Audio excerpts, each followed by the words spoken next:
जो social media के ऊपर नफरत फैली तो इससे पीटीआई तबाह बर्बाद हो गई, इमरान खान साहब अपना मौके तब्दील करें, नॉर्मल किस्म की सियासत जो बाकी जमातें करती हैं उस तरह करें और फिर अपने लिए रास्ता बनाएं। तो अंसार बासी साहब ये बातें कर रहे हैं। देखिए, मैंने ना अंसार बासी साहब के कॉलम में, क्योंकि उन्होंने मेरे एक जुमले का तस्करा किया कि उन्होंने मेरी तकरीर से इमरान खान साहब ने मेरे मौके से मुतासर होकर ये वाली पॉलिसी अपना ली।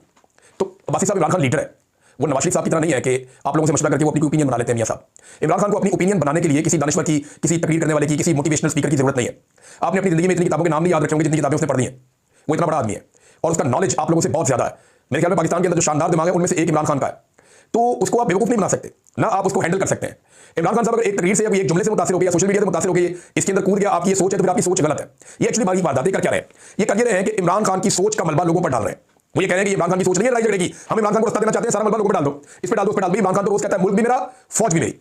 कोई और ये कहता है? जब नवाज शरीफ को मिलिट्री एस्टेब्लिशमेंट से प्रॉब्लम था उसने कहा था इमरान खान वाहिद आदमी बार बार कहता है मुल्क भी मेरा और फौज भी मेरी। वो तो ऑन करता है, फौज को तो गाली देता कोई नहीं है, फौज के साथ तो लड़ता कोई नहीं है। लड़ाई तो मिलिट्री एस्टेब्लिशमेंट की घटिया पॉलिसियों पे है। देखिए, आपको नवाज शरीफ अगर आप ढूंढ रहे हैं इमरान खान के अंदर तो आपको नहीं मिलेगा। इमरान खान ने जो भी किया वो खुद ही किया। मुझे बताया ना इमरान खान को यहां तक लाया कौन? आपने उसका इंतखाबी निशान छीन लिया, आपने उसको बेगुनाह जेल के अंदर डाल दिया, उसका इलेक्शन चोरी कर लिया, इंसानों का कत्लेआम किया गया, चादर और चार दीवारी का बार बार तकद्दुस पामाल किया। ये किसने किया सारा कुछ? 20-25 हजार बंदा गिरफ्तार करके जेलों में डाल दिया। और आपने मैंने ये तकरीर की जून के आखिर में, और तो 25 मई 2022 को कौन कत्लेआम कर रहा था, लोगों को मार रहा था? तब पुलिस ने किसने फेंका था इंसान को? तब किसने गाड़ियां तोड़ी थी, टॉर्चर किया था, तशद्दुद किया था, तबाही फेर दी थी? तब तो इमरान खान साहब डी चौक आने की बजाय वहां से लोगों को इसलिए वापस ले गए थे कि यहां पे बहुत ज्यादा खून खराबा हो जाएगा, और उसने मौका दिया था इस सिस्टम को एक मरतबा फिर चलने के लिए।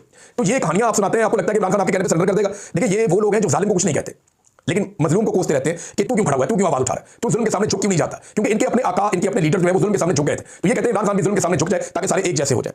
लेकिन ऐसे ही सोच के हमें लोग हुआ करते थे यजीद और फिरौन के साथ भी, उन्हें भी ऐसे लोग मैसर थे जो डट जाने वालों को मसलियत की दावत देते रहते।